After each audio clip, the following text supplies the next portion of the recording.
Bodycam can help, but it can also capture things that some people that have them don't want to be seen. Let's get it. Hi, I'm calling in Thomas and Dexter Avenue North. I think somebody's dead.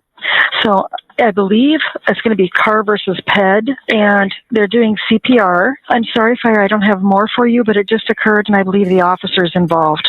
She was 26 anyway. She had limited value. That's what I mean by they're not all built the same. If you can say that about somebody and laugh, anyway. Were you aware that it was being recorded? No, I was not. When police received disturbing information in reference to a potential overdose, a race to the scene will trigger a sequence of shocking tragedies. On January 23, 2022 at 8 p.m., Seattle police dispatchers receive a call that will set in motion a night of both madness and scandal. It's hard to think. Okay, that happens. All right, well, just try to relax and think with me. Have you done cocaine before? Yes. Okay. Do you think you've overdosed on it? I think so, yes. Okay, so I'm going to get you some help, all right? Okay. So stand by. Can I have your name, please? No. Just so we know who we're looking for. We're getting some assistance to you as quick as we can right now. You can call me Alex. Alex? Did you want to give your last name? No, I'm okay. I'm just kind of freaking out right now. First responders and a medic team are quickly dispatched to Alex's location, 6th Street North, downtown. First en route is Officer Kevin Dave, who speeds into action in his single-officer cruiser. A fire and medical team prepare to meet him on 6th Street. Officer Dave swerves his police SUV through downtown traffic, flashing his lights and blasting his siren to warn oncoming traffic and pedestrians. In overdose cases, every moment counts. Anybody see where this could possibly be going? I don't like where it's going, but I think I can see where it's going. He's approaching the intersection of Dexter Street and Thomas Street, a two-lane road with a bike lane and a construction site obscuring a portion of the sidewalk from view. I've been here. I have been there. And that, it's just like New York. Those obstructions are still there. They don't ever get done with street work in Seattle or anywhere in Washington State or anywhere in Kent or Tacoma or Kirkland. They don't get work done at all on the street here in Washington State, period. They started real good. They're great at starting. And the finishing, however, yeah. You could raise children and have them use that as historical landmarks. This is the construction of 1842. And they started this back then. They still haven't finished yet, son. And, Officer Dave speeds through this 25-mile-per-hour zone when the catastrophic happens. Some of the following footage has been redacted out of respect for the victim.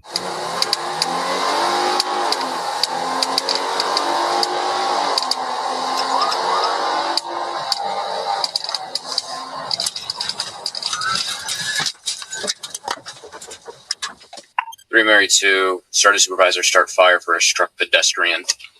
Off-screen, Officer Dave quickly jumps out of his vehicle and dashes out into Dexter Street. Moments later, we hear the unmistakable sounds of emergency CPR. Tragically, a pedestrian had been struck. 3, 4, 5, 6, 7, 8, 9. Despite Dave's persistent CPR, the pedestrian remains unresponsive. Not going that fast, you ain't gonna respond. Mm-mm. A popo car a little bit stronger on the front than most, okay? And you cross in, and he going that. That's a bad combination. At 30, pause. 4, 25, 26, 27, 28, 29, 30. Up.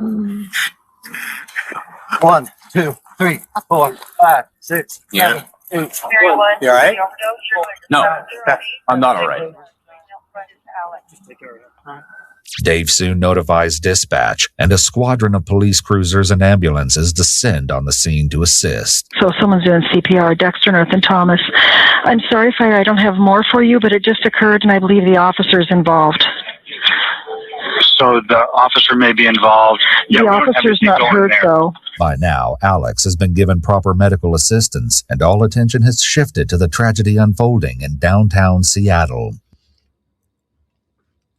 And ironically enough, here's the thing: this happens unfortunately quite a lot in Seattle, and I'll tell you why. Seattle has been largely populated these last few years by a mass amount of homeless people, and the amount of them, they traverse late at night, and they don't really adhere to any street rules whatsoever. So they just do things willy nilly. You'll see them constantly running out into traffic. It's pervasive. So you'll see hits like this happen a lot there. Dispatchers are now receiving calls from eyewitnesses who will prove a crucial role in the investigation that will come later. Was it like a vehicle hit a pedestrian? What happened? Correct. They're doing a CPR right now. The person was crossing the road, and I think police were going fast, so they hit them. Hold on. I'm not sure if there's anything I need to do. There's two police officers here, and I think there's another one coming right now. Officer Dave's colleagues comfort him as he describes what went down. I was on the crosswalk. She saw me. She started running through the crosswalk. Slammed on my brakes. Instead of staying back where she should before crossing. What? 6, 7.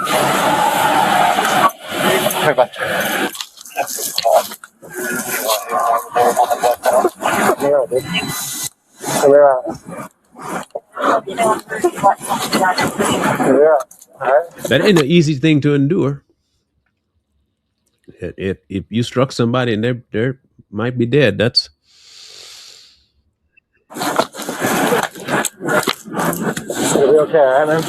The same cannot be said for the young woman lying unresponsive in the street. A 23-year-old grad student. Despite medics' best attempts, she passes away after being transported to the hospital. Yeah, Dave, you okay?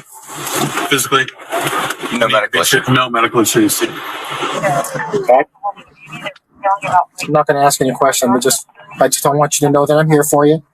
That we're going to get you everything that you need. Okay. Okay. Thanks, LT. All right, man. While the true intentions behind the officer's assertion that he won't ask questions is unknown, it's possible he's trying to protect Officer Dave. Clearly, body cameras are rolling and documenting the conversation. There are also labor and department policies involved in these types of situations. Some agencies won't allow a responding officer to question an involved officer and require an internal group or external law enforcement agency to do so. One important purpose of this type of policy is to maintain impartiality. Many police are represented by unions, and it's possible that it could be against union rules for officers to question each other without the presence of a union representative, counsel, or both.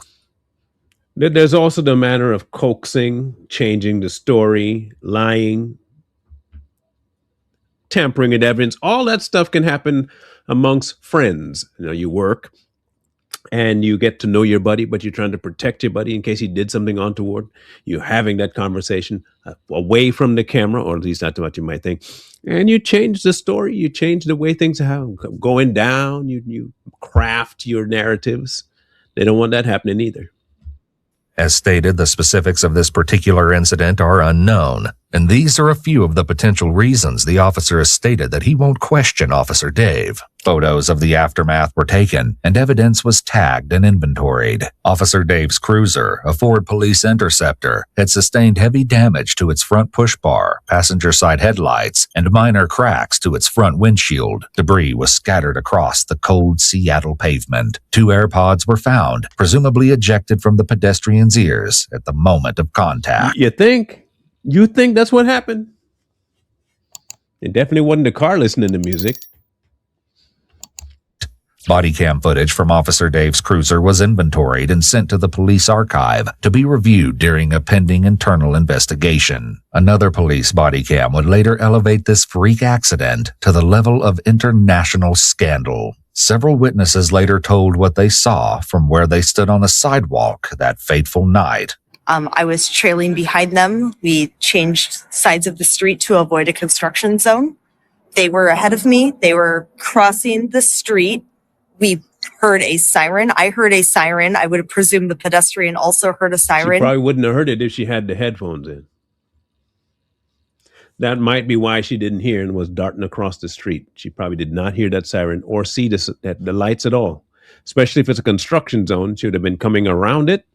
Plow. Ran right into it. I observed them beginning to run, presumably to exit the roadway as they heard a siren approaching.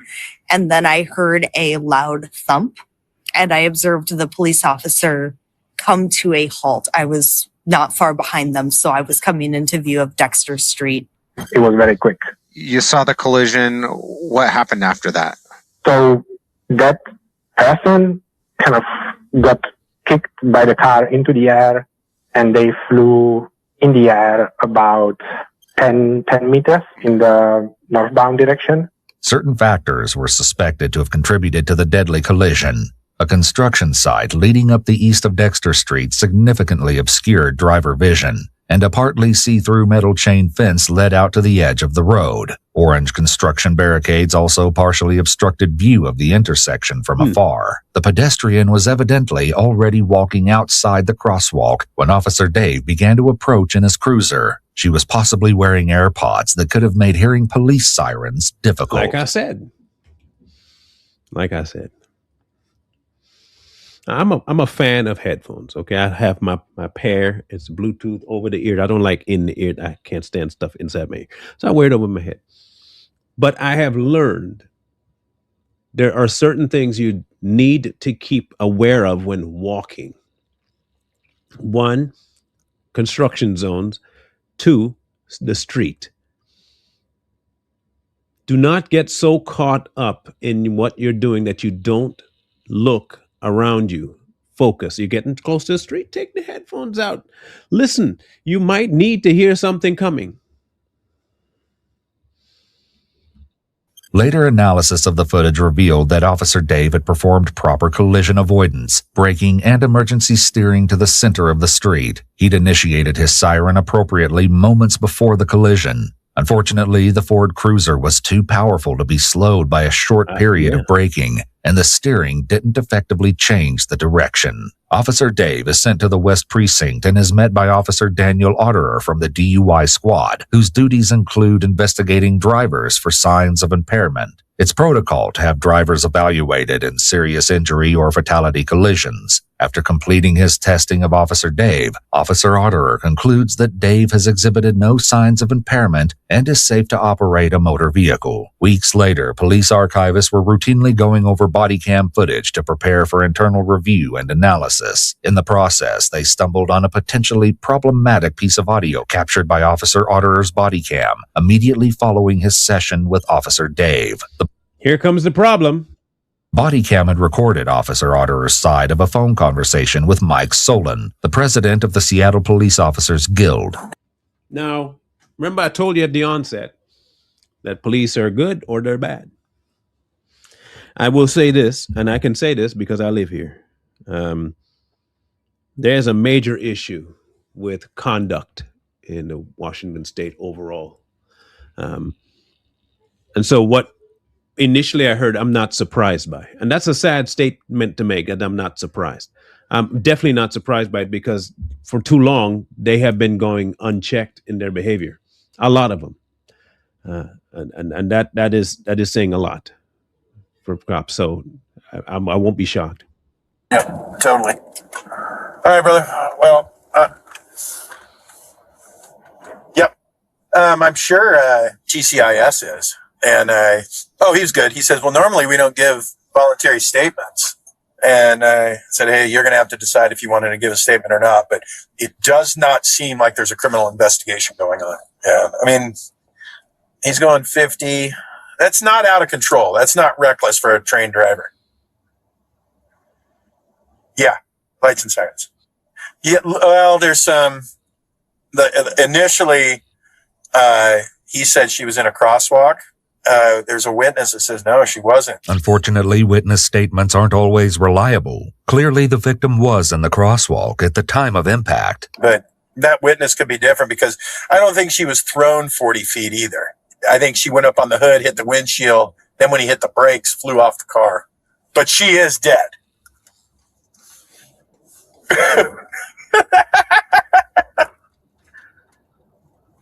No, it's a regular person.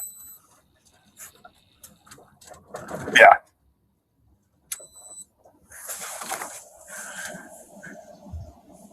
Yeah, just write a check.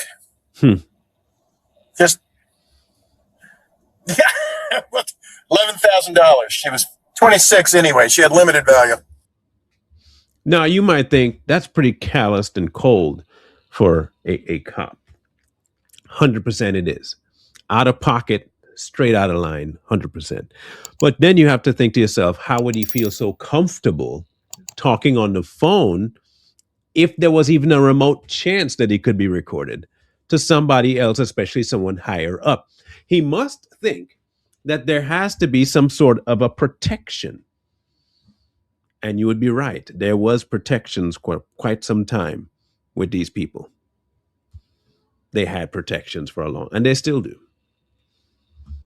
Apparently, Daniel was unaware that his body cam was still recording. Through extensive police analysis, it was determined that Officer Dave had been going upwards of 70 miles per hour and that the pedestrian had been flung nearly 140 feet. The body cam video was brought to light, allegedly by a leak to the media, and complaints from outraged citizens began pouring in. It turns out that Daniel Otterer's duties went beyond those of the DUI force. He also served as vice president for the Seattle Police Officers Guild. With pressure mounting, the Police Officers Guild issued a press release addressing the alleged misconduct. In it, they claimed that Officer Otterer's comments had been taken out of context. Within days, the Office of Police Accountability had received a complaint that alleged Officer Otterer had violated department policy. Officer Otterer initially requested a rapid adjudication, a mechanism of the police bureaucracy that would waive a full investigation in exchange for minor discipline.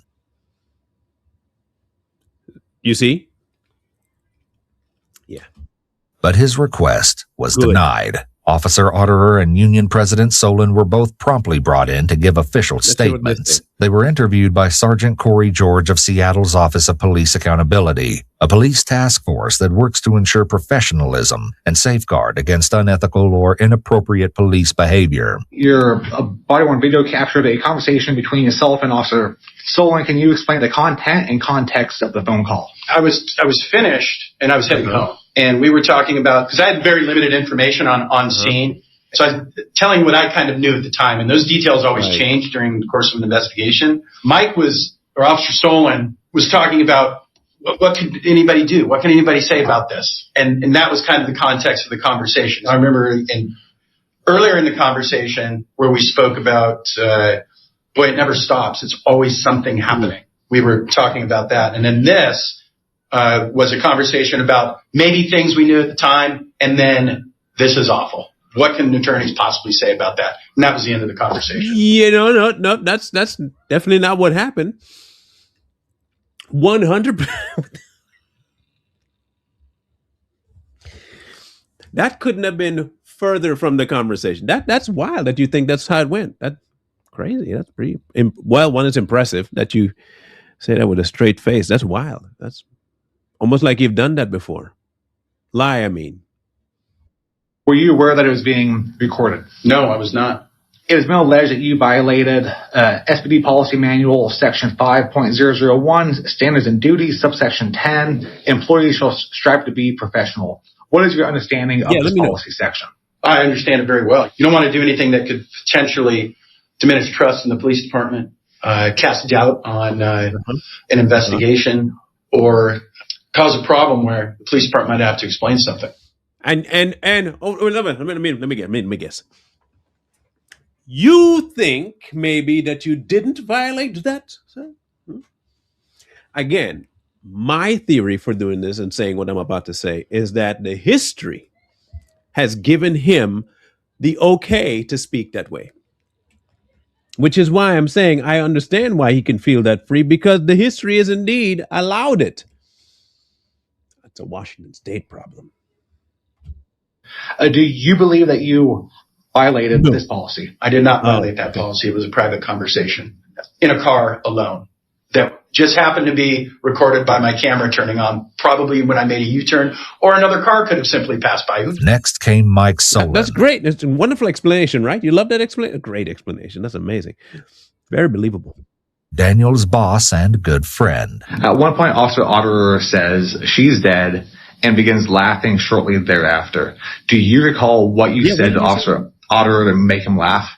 I remarked on he commented on how fast the officer was traveling and how she unfortunately was struck by the police vehicle and how that she hit the windshield of the vehicle. And I was remarking that she was more than likely dead instantly, which was a tragedy. And I said that the city is going to have to pay out a lot of money on this one. A lot of money? How do people not realize that? Anyway, $11,000 by the city for a death is not a lot of money. Now, millions. I hope you have to pay it out of like your pension. This is how I think you should do it. These officers should be fired. And not only fired, you lose all your pension, and whatever was in there gets given to the family. And you get to ride off into the sunset on a cardboard box. That'd be amazing, wouldn't it? You know how many people would change their behavior and probably their profession when they realize that that's a possibility? That'd be one of the best deterrents out there. It would change a lot of attitudes, I'm telling you now. And that was the context of the conversation. At one point, Officer Otter mentions just write a check. Then he laughs for a few seconds and says $11,000. She was 26 anyways. She had limited value. Do you recall what you stated to Officer Otter to have him elicit that response? Well, it was remarking on how the city is going to have to pay out a ton of money to the family in this tragic situation. And then how can the city, lawyers in general, speaking and negotiating on the city's behalf with the family, how do you put a price tag on human life? And that was the crux of the conversation. That makes it so much better. You see, I'm going to say it. Stupid people don't think their statements through because the history has told these two. You can make up any dumb shit you want and people in the department would let you get away with it. That's what they're known to do, which is why they feel so comfortable lying even after they told them it's on camera and audio.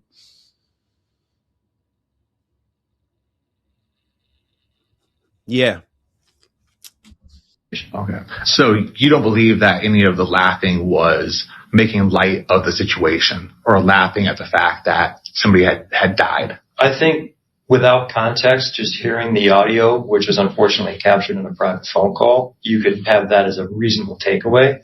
Police officers, we deal with tragedy almost on a daily basis. And we're human beings just like the next person. But we have to process these in a manner that allows us to go to the next tragic event. Nah, bull.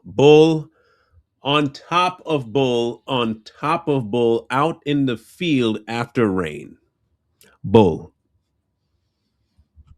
And humor and sarcasm is used for us as a coping mechanism. In response to the events, the Seattle Police Department announced on September 28, 2023, that Officer Daniel Otterer would be reassigned to a non-operational position. See? Told you.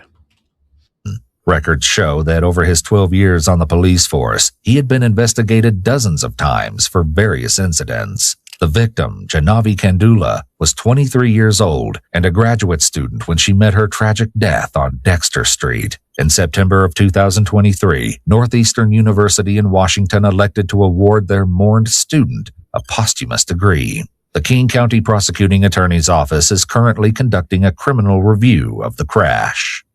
Told you. When I said it was pervasive in Washington State, it is pervasive in Washington State. They are if not the, one of the worst.